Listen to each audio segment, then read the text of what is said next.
Hey guys, Nick from Arcade Hunters here with a Gamester 81 style commentary of my little trip that I took to New York City this past weekend. And right here, you can see I'm outside the wonderful reciprocal skateboards and pinball shop. And a lot has happened since I last visited here. You can't really see from the window because I had gotten there very early in the afternoon. It was around 11 I got there.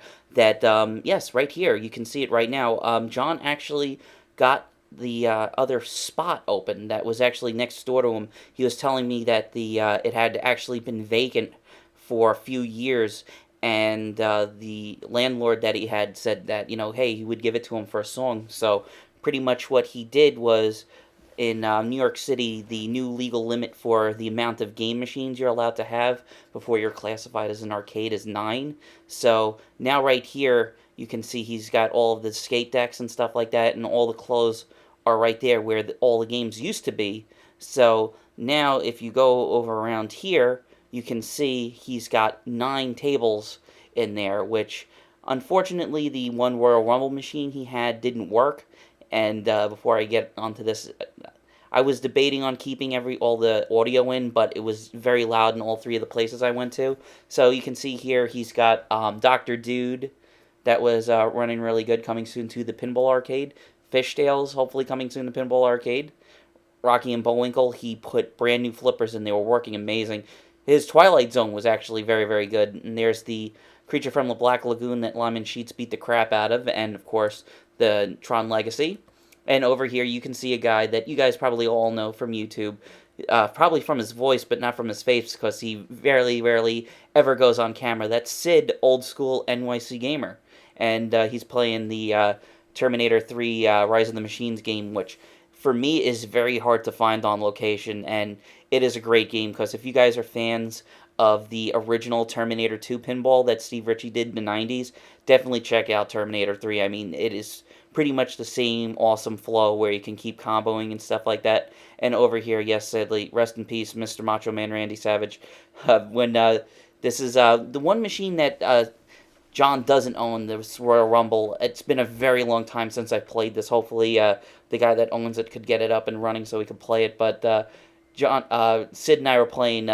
Let's count the amount of wrestlers that have passed away, because you've got Lex Luger and Yokozuna and Macho Man and all that other stuff. Now, right here, you're going to be seeing a little bit more of this. This is the Matt Smith Doctor Who, which I've said before in the Tron Legacy video when I was doing the review of the overall place, was when they did the second season with Matt Smith. They ended up doing a press junket in the city, and they found out that they had a Doctor Who machine, so they got the entire cast, Karen Gilliam, and I keep forgetting the guy that plays Rory, and Matt Smith came in, and they were playing the Doctor Who machine, and they did a little Q&A in the store, and you could tell Matt was really, really sick when they did this video.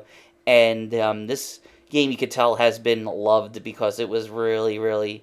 there's some spots in it that were pretty rough, but John being there, that he's, always there on location, is able to fix something. I mean, you can just go right over to John and say, hey, we were actually going to play Fishtails, and the rubber band on the right flipper was actually ripped off and broken somehow, just from being used.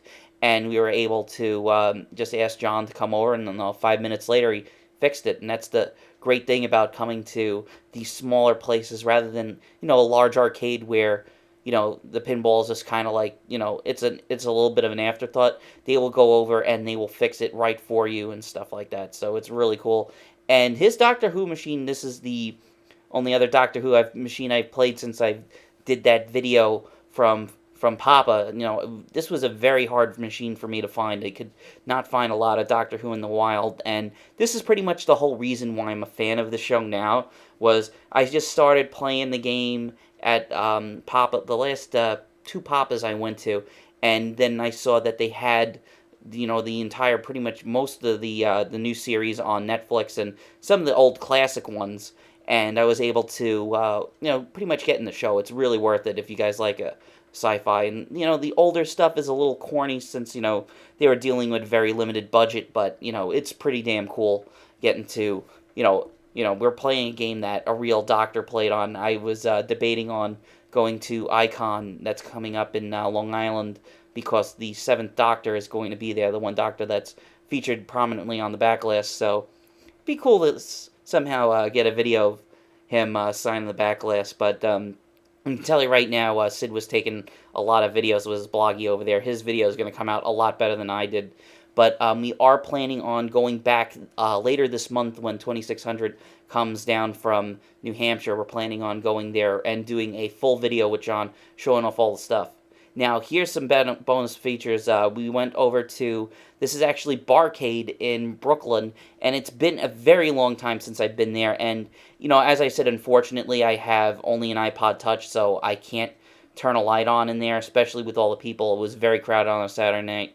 Over there in the corner, they have a Dig Dug, a Robotron 2084, and that's a Moon Patrol over there. They also had over on the corner, where you can't see all the way to the right, they had a cabaret of Make Tracks and a full-size Marble Madness. Now, we're going through the games. We have Regular Tapper, Timber, Frogger, Joust, and that is, I'm pretty sure, one of the games was off. That was, I forget the name, but you got Donkey Kong and Strider there was working really, really good. It's been a very long time since I've played a real Strider, and you can just see how crowded this place gets every weekend there in Williamsburg, Brooklyn. It's really one of the coolest places to be. You got Crystal Castles, Cheyenne.